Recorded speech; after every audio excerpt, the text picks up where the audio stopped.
दोस्तों, स्वागत है आपका हमारे YouTube channel career patch up with biology में। तो आज के इस वीडियो में हम लोग जानेंगे कि ह्यूमन रिप्रोडक्शन में क्या क्या फेजेस आते हैं, किस फेज़ में क्या चीज़ का काम होता है। और हम लोगों ने पिछले वीडियोस में जाना कि ह्यूमन रिप्रोडक्टिव पार्ट किसको कहेंगे, फीमेल रिप्रोडक्टिव पार्ट किसको कहेंगे और मेल रिप्रोडक्टिव पार्ट किसको कहेंगे। और हम लोगों ने ये भी जाना कि स्पर्म का स्ट्रक्चर कैसा होता है और क्या क्या चीज़ का उसमें कंटेंट होता है, ओवम का स्ट्रक्चर कैसा होता है और उसमें क्या क्या चीज़ का कंटेंट होता है। तो आज के इस वीडियो में हम लोग जानेंगे कि हमारे ह्यूमन रिप्रोडक्टिव सिस्टम यानी कि ह्यूमन रिप्रोडक्शन में हम लोगों का किन किन फेजेस का आगमन होता है। चलिए हम लोग अपने टॉपिक पे आगे बढ़ते हैं। तो हमारा सबसे पहला प्रोसेस जो कि ह्यूमन रिप्रोडक्शन के दौरान प्री फर्टिलाइजेशन के नाम से जाना जाता है। हम लोगों का पहला प्रोसेस जो कि ह्यूमन रिप्रोडक्शन में हम लोग पढ़ेंगे, उस फेज को हम लोग प्री फर्टिलाइजेशन के नाम से जानते हैं। Pre fertilisation. प्री फर्टिलाइजेशन का मतलब क्या है? यह है कि फर्टिलाइजेशन से पहले होने वाले प्रोसेसेस हम लोगों के प्री फर्टिलाइजेशन में आएंगे। इसमें हम लोगों का दो प्रोसेस शामिल है। पहला प्रोसेस गैमेटोजेनेसिस,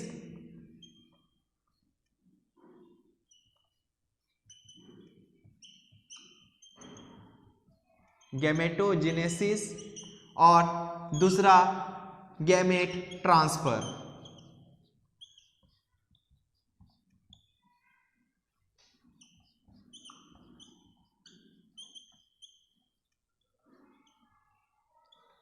गैमेटोजेनेसिस और गैमेट ट्रांसफर। गैमेटोजेनेसिस का मतलब है कि हमारे ह्यूमन्स में गैमेट्स का फॉर्मेशन होना, मतलब मेल और फीमेल, मेल बॉडी में मेल गैमेट का फॉर्मेशन होना और फीमेल बॉडी में ओवम का फॉर्मेशन होना।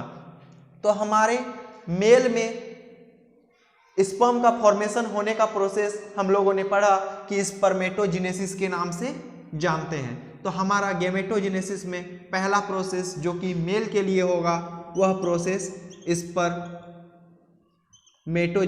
कहलाएगा, स्पर्म का बनना। इस प्रोसेस को हम लोग स्पर्मेटोजेनेसिस के नाम से जानेंगे। और दूसरा जो कि ओवम का बनना, फीमेल्स में हम लोग ओव्यूलेशन के नाम से जानेंगे। ओव्यूलेशन, ओव्यूलेशन या फिर हम लोग इसे बोलते हैं oogenesis।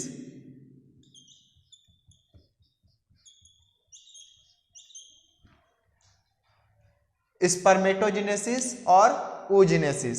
हम लोगों का दूसरा आता है गैमेट ट्रांसफर, मतलब हम लोगों का मेल और फीमेल बॉडी में गैमेट्स के बनने के बाद मेल बॉडी से फीमेल बॉडी में हम लोगों का गैमेट का ट्रांसफर होने का प्रोसेस गैमेट ट्रांसफर में आता है। मतलब हम लोगों का मेल रिप्रोडक्टिव सिस्टम से फीमेल रिप्रोडक्टिव सिस्टम में गैमेट्स का स्पर्म का ट्रांसफर होना और उसके बाद का फर्टिलाइजेशन का प्रोसेस होने के लिए हम लोगों का गैमेट का ट्रांसफर होना जरूरी है। तो इसमें हम लोग लिख देंगे कि ट्रांसफर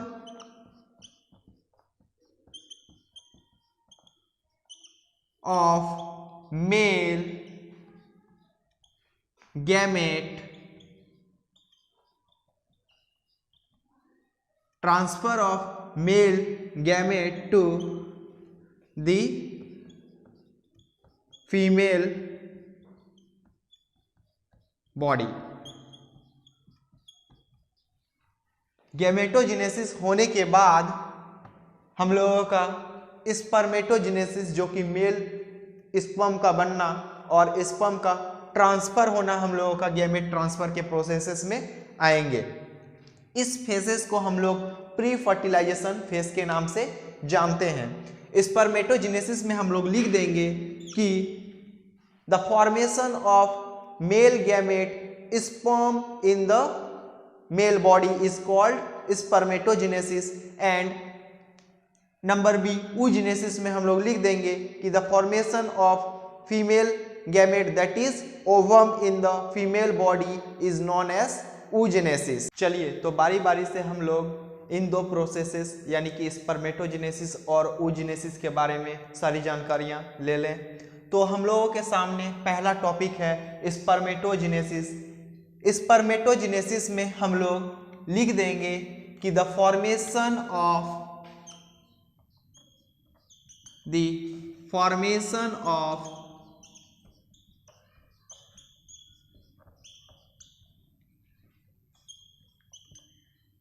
स्पर्म या फिर male gamete, the formation of male gamete in male body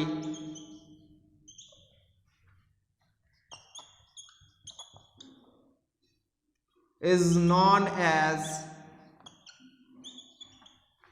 spermatogenesis।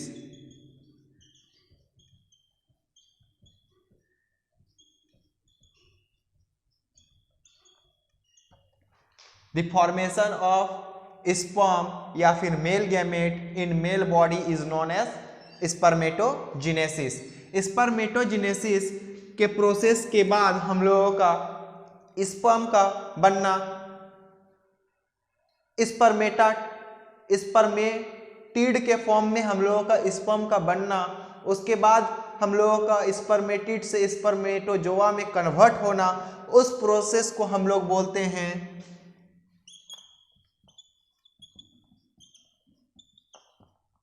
Spermiogenesis. यह प्रोसेस हम लोग का स्पर्मेटोजेनेसिस का प्रोसेस में ही आता है। स्पर्मेटोजेनेसिस का प्रोसेस में हम लोगों का क्या होता है कि हम लोगों का स्पर्म का मेल बॉडी में बनना होता है और वो हम लोगों का स्पर्मेटिड के फॉर्म में बनता है। और जैसे ही हम लोगों का स्पर्मेटिड के फॉर्म में हम लोगों का स्पर्म बना, वह कन्वर्ट हो जाता है हम लोगों के स्पर्मेटोजोआ फॉर्म में, और इस प्रोसेस को हम लोग स्पर्मियोजेनेसिस कहते हैं। Conversion of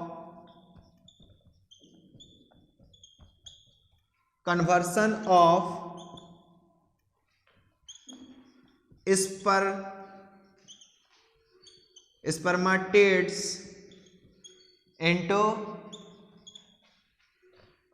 spermatozoa।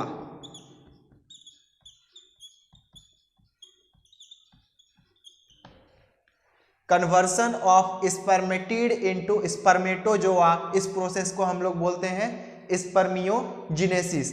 और जैसे ही स्पर्मियोजेनेसिस का हम लोगों का प्रोसेस होता है, हम लोगों का स्पर्म यानी कि स्पर्मेटोजोआ, हम लोगों के सर्टोली सेल, हम लोगों ने पिछले क्लासेस में पढ़ा था मेल रिप्रोडक्टिव सिस्टम में कि हम लोगों को स्पर्म को जो न्यूट्रिशन सप्लाई करता है, जो सेल हम लोग को स्पर्म को न्यूट्रिशन प्रोवाइड करता है, उस सेल को हम लोग सर्टोली सेल के नाम से जानते हैं। तो हम लोगों का जैसे ही स्पर्मेटोजोआ का फॉर्म बनता है, वैसे ही हम लोगों का स्पर्मेटोजोआ का फॉर्म स्पर्म हम लोगों के सर्टोली सेल से एम्बेडेड हो जाता है अपनी न्यूट्रिशन के लिए, और उस फेस को यानी कि embedded of spermatozoa with Sertoli cell, उस प्रोसेस को हम लोग स्पर्मिएशन के नाम से जानते हैं। स्पर्मिएशन तो हम लोग लिख देंगे इसमें कि the spermatozoa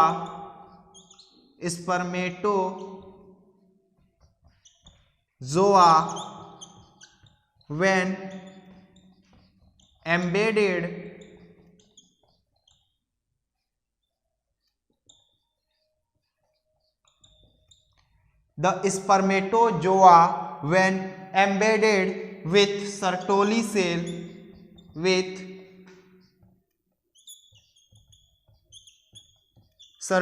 cell for nutrition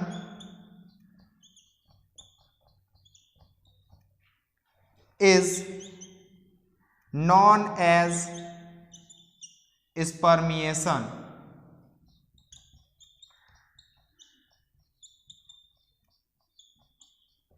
is known as spermiation. हम लोगों का यह प्रोसेस, स्पर्मिएशन का यह प्रोसेस हम लोगों को यह कहता है कि जब हम लोगों का स्पर्मेटिड स्पर्मेटोजोआ में यानी कि स्पर्मियोजेनेसिस के प्रोसेस से कन्वर्ट होता है, उसके बाद हम लोगों का वह स्पर्मेटोजोआ फेज यानी कि स्पर्म का वह स्ट्रक्चर हम लोगों के सर्टोली सेल के साथ एम्बेडेड हो जाता है अपने न्यूट्रिशन को लेने के लिए, और उस प्रोसेस को हम लोग स्पर्मिएशन के नाम से जानते हैं। और यह प्रोसेस यानी कि हम लोगों का स्पर्मिएटोजेनेसिस का प्रोसेस करवाने के लिए हम लोगों के मेल बॉडी में कुछ साइक्लिकल चेंजेस होती है। वह साइक्लिकल चेंजेस हम लोग के प्यूबर्टी फेज में होते हैं, और उसमें क्या होता है कि हम लोगों का एक हार्मोन जिसका नाम है गोनाडोट्रोपिन रिलीजिंग हार्मोन, जिसको शॉर्ट फॉर्म में GnRH के नाम से जाना जाता है, उस हार्मोन का हम लोगों के बॉडी में इंक्रीज होने के कारण हम लोगों का स्पर्म का फॉर्मेशन होना स्टार्ट हो जाता है। यानी कि स्पर्मेटोजेनेसिस होने का कारण है कि increase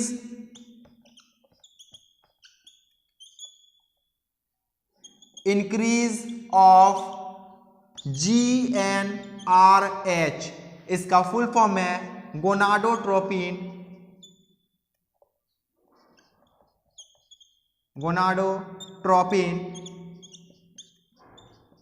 releasing hormone, gonadotropin releasing hormone. और इस हार्मोन के बढ़ने के कारण हम लोगों के मेल बॉडी में स्पर्मेटोजेनेसिस का प्रोसेस हो जाता है।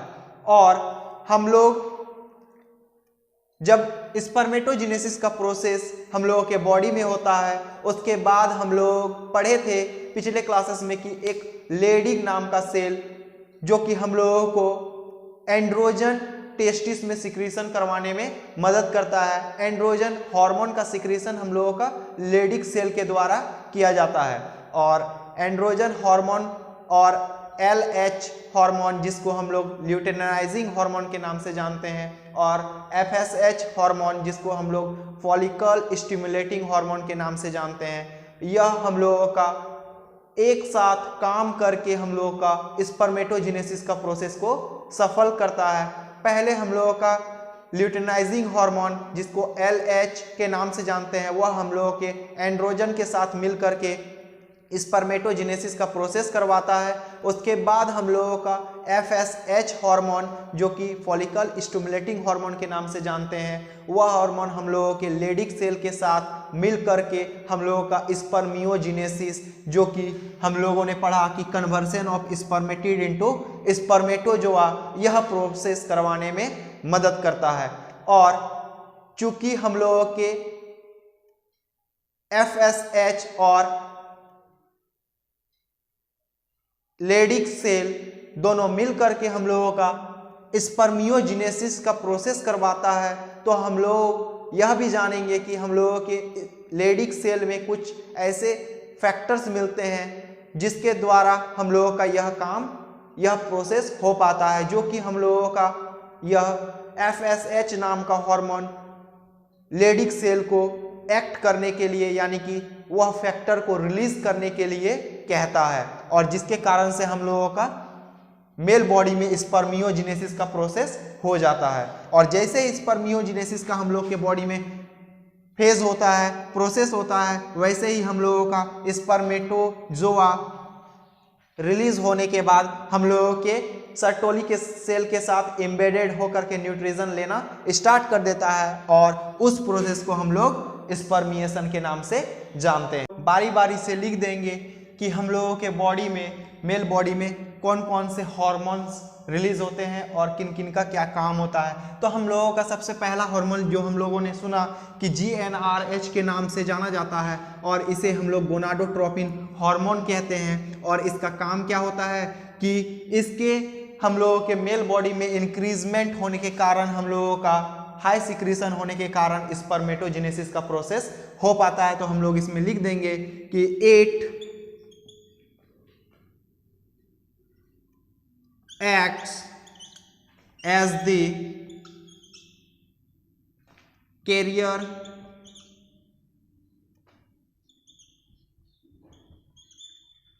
It acts as the carrier of spermatogenesis process.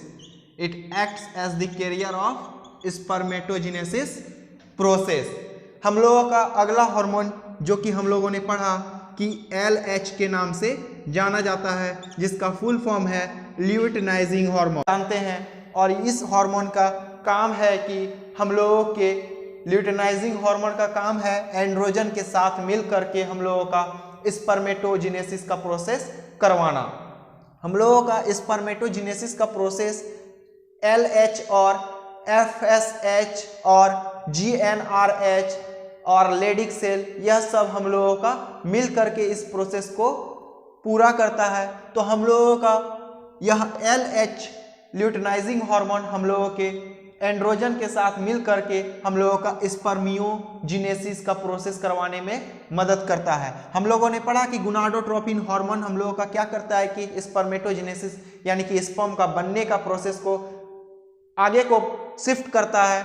तो हम लोगों का LH उस स्पर्मेटोजेनेसिस का प्रोसेस को उससे आगे बढ़ाने का काम करता है। जैसे हम लोगों ने पढ़ा कि स्पर्मियोजेनेसिस यानी कि स्पर्मेटोजेनेसिस का प्रोसेस से हम लोगों का स्पर्मेटिड का फॉर्मेशन होता है और उस स्पर्मेटिड को स्पर्मेटोजोआ के फॉर्म में कन्वर्ट करने का काम हम लोग का स्पर्मियोजेनेसिस के प्रोसेस में आता है। और उस प्रोसेस को करवाने का हम लोगों का LH और लेडिक सेल, हम लोगों का LH और एंड्रोजन नाम का हार्मोन दोनों मिल करके करता है। यानी कि LH luteinizing hormone and androgen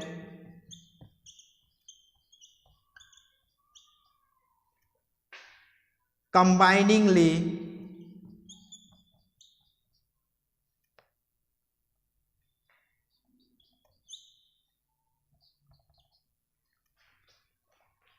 luteinizing hormone and androgen combiningly acts for the process of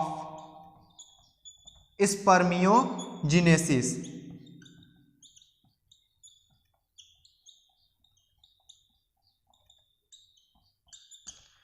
तो हम लोगों से पूछा जाएगा कि LH का फंक्शन क्या है हम लोगों के स्पर्मेटोजेनेसिस के प्रोसेस में। तो हम लोगों का LH का फंक्शन यह है कि हम लोगों का LH एंड्रोजन के साथ मिल करके स्पर्मियोजेनेसिस का प्रोसेस करवाने में मदद करता है। इसके बाद हम लोगों का अगला हार्मोन का नाम FSH है, जो कि हम लोगों के लेडिक सेल के साथ मिल करके हम लोगों का स्पर्मियोजेनेसिस को आगे की ओर शिफ्ट करता है, जो कि हम लोगों का स्पर्मिएशन का प्रोसेस में आता है, जिसमें हम लोगों का स्पर्मेटोजोआ हम लोगों के सर्टोली सेल के साथ एम्बेडेड नजर आता है। और इस प्रोसेस को हम लोग स्पर्मिएशन के नाम से जानते हैं। और इस प्रोसेस को करवाने का काम हम लोगों का FSH और लेडिक सेल दोनों, FSH and Leydig cell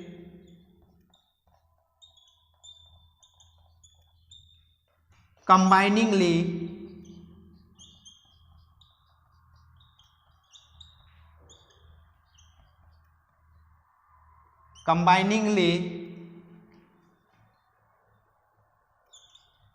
acts on the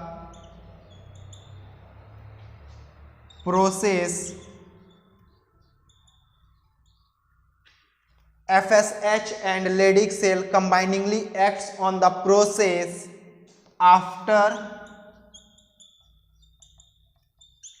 spermiogenesis.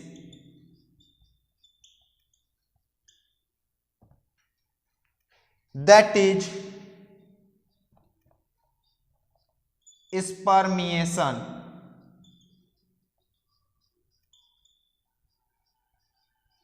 That is spermiation.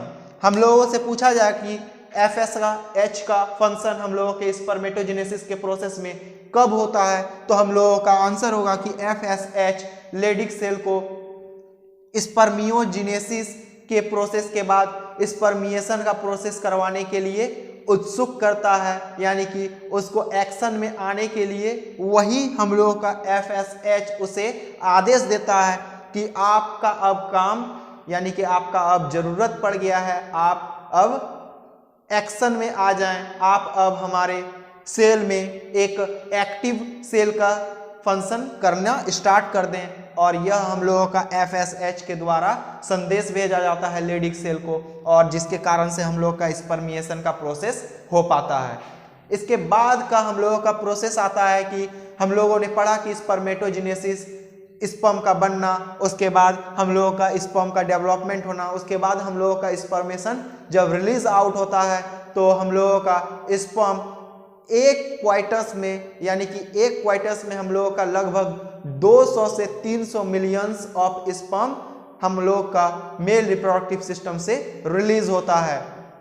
हम लोगों का यह या तो स्पर्म सिर्फ स्पर्म के फॉर्म में रिलीज हो सकता है, या फिर हम लोग एक और वर्ड के बारे में हम लोगों ने पिछले वीडियोस में पढ़ा था कि सीमेन के रूप में भी हम लोगों का स्पर्म का मेल बॉडी से आउटिंग होता है, जिसे हम लोग sperm along with seminal plasma कहते हैं। अगर हम लोगों का स्पर्म सेमिनल प्लाज्मा के साथ मिल करके एक साथ अगर हम लोगों के मेल रिप्रोडक्टिव सिस्टम से बाहर आती है तो हम लोग उसे सीमेन के नाम से जानते हैं। सेमिनल प्लाज्मा का कंटेंट हम लोगों ने पढ़ा था कि उसमें कैल्शियम, फ्रुक्टोज और सर्टेन एंजाइम्स की मात्रा मिलती है, जो कि हम लोगों का कंबाइनिंगली सेमिनल वेसिकल, बल्ब्यूरेथ्रल ग्लैंड और प्रोस्ट्रेट ग्लैंड तीनों सिक्रीट आउट करते हैं। तो हम लोगों का अगला प्रोसेस स्पर्मेटोजेनेसिस के बाद फीमेल में oogenesis का भी प्रोसेस होता है, उसके बारे में हम लोग अब oogenesis, गैमेटोजेनेसिस का दूसरा प्रोसेस जो कि हम लोगों के फीमेल्स में होता है उसे हम लोग oogenesis के नाम से जानते हैं। तो इसमें हम लोग लिख देंगे कि the formation of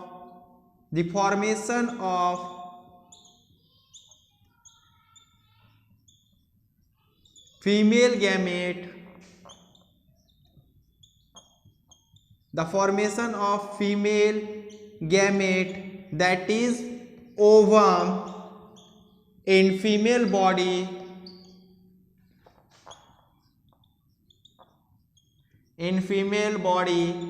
is known as oogenesis,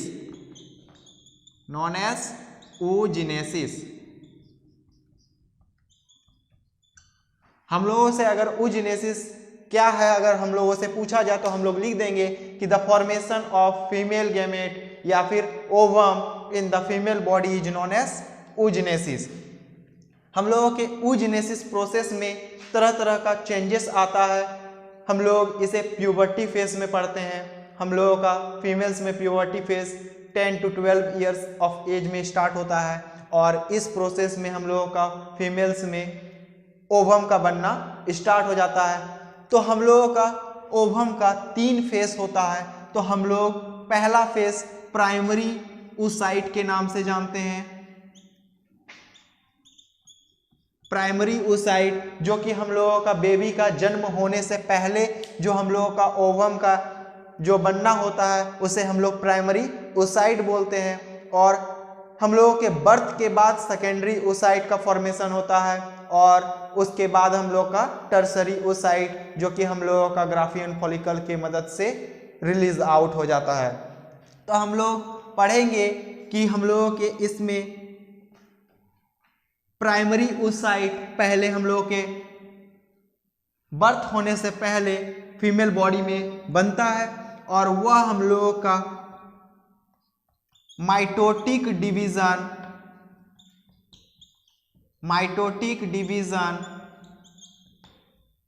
की मदद से हम लोगों के सेकेंडरी oocyte में कन्वर्ट हो जाता है, और सेकेंडरी oocyte के साथ हम लोगों को एक फर्स्ट पोलर बॉडी के रूप में, जो कि बिना जरूरत का जिसे ओवम बोल सकते हैं, वह फर्स्ट पोलर बॉडी के रूप में हम लोगों का फीमेल में रिलीज आउट होता है।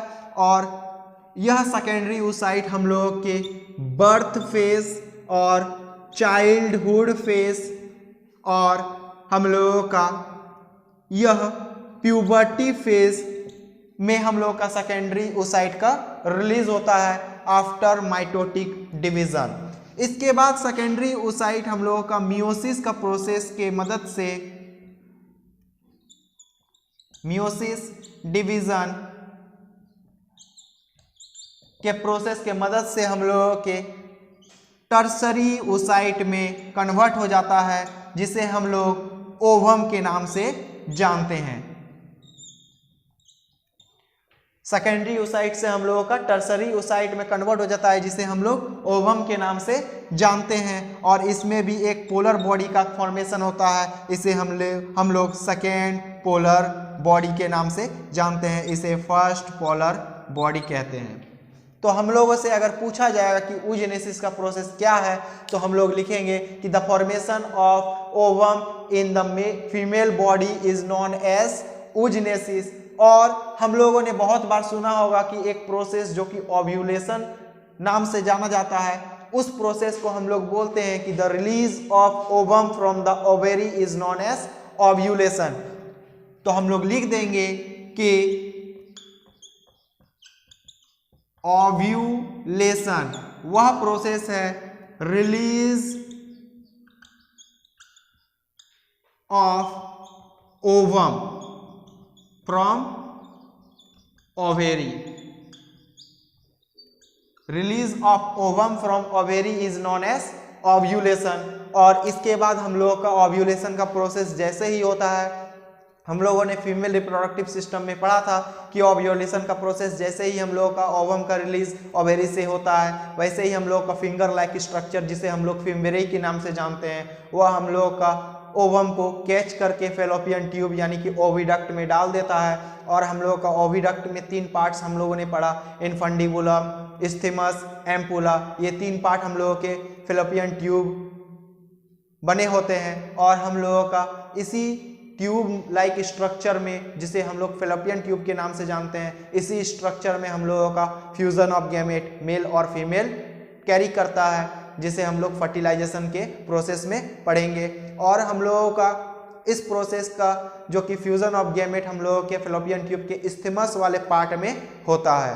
तो हम लोग लिख देंगे कि गैमेटोजेनेसिस में फर्स्ट प्रोसेस हम लोग का स्पर्मेटोजेनेसिस आएगा और सेकेंड प्रोसेस हम लोग का oogenesis आएगा। इसके बाद का हम लोग का सेकेंड प्रोसेस आता है गैमेट ट्रांसफर। जैसे ही हम लोग के मेल बॉडी में और फीमेल बॉडी में गैमेट्स का बनना हो जाता है, हम लोग के मेल बॉडी का क्या होता है कि स्पर्म हम लोग के मेल बॉडी से फीमेल बॉडी में ट्रांसफर होती है, और इस प्रोसेस को हम लोग गैमेट ट्रांसफर में पढ़ते हैं। तो हम लोग गैमेट ट्रांसफर वाले टॉपिक में हम लोग लिखेंगे कि the transfer of gamete that is male gamete from male body to female body is known as gamete transfer। आइए तो हम लोग लिख देते हैं कि gamete transfer, the transfer of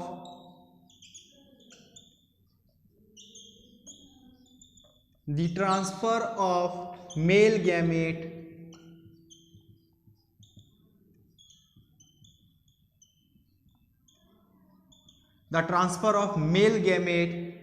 that is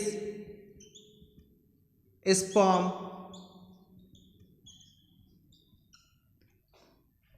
from male body to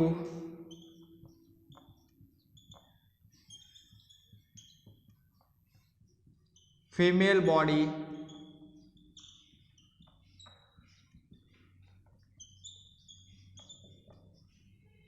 is known as gamete transfer।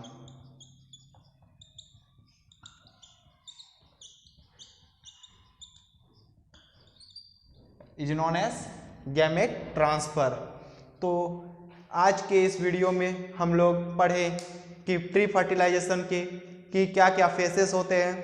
इसमें हम लोगों ने पढ़ा कि स्पर्मेटोजेनेसिस किसे कहते हैं, स्पर्मिएशन किसे कहते हैं, स्पर्मियोजेनेसिस किसे कहते हैं, और हम लोगों ने लास्टली पढ़ा कि गैमेट ट्रांसफ़र किसे कहते हैं। तो आज के इस वीडियो में हम लोग इतना ही जानेंगे। अगले वीडियो में हम लोग जानेंगे कि फर्टिलाइजेशन क्या होता है, उसके बाद हम लोग जानेंगे कि पोस्ट फर्टिलाइजेशन का फेज़ में क्या क्या होता है। तो जिन जिन लोगों ने हमारा पिछला वीडियोस मेल रिप्रोडक्टिव सिस्टम और फीमेल रिप्रोडक्टिव सिस्टम के बारे में नहीं देखा है तो एक बार जाकर ज़रूर चेक करें। हम लोगों ने उसमें बहुत सारी जानकारियाँ ली जो कि हम लोगों के इन प्रोसेसेस में काम आने वाली हैं। और जो हम मेरे चैनल में न्यू आए हुए हैं, न्यू कमर्स हैं, हमारे चैनल को सब्सक्राइब करें, लाइक करें और अपने दोस्तों के साथ भी शेयर करें ताकि उनको भी इसका लाभ मिल सके। और धन्यवाद। जय हिंद।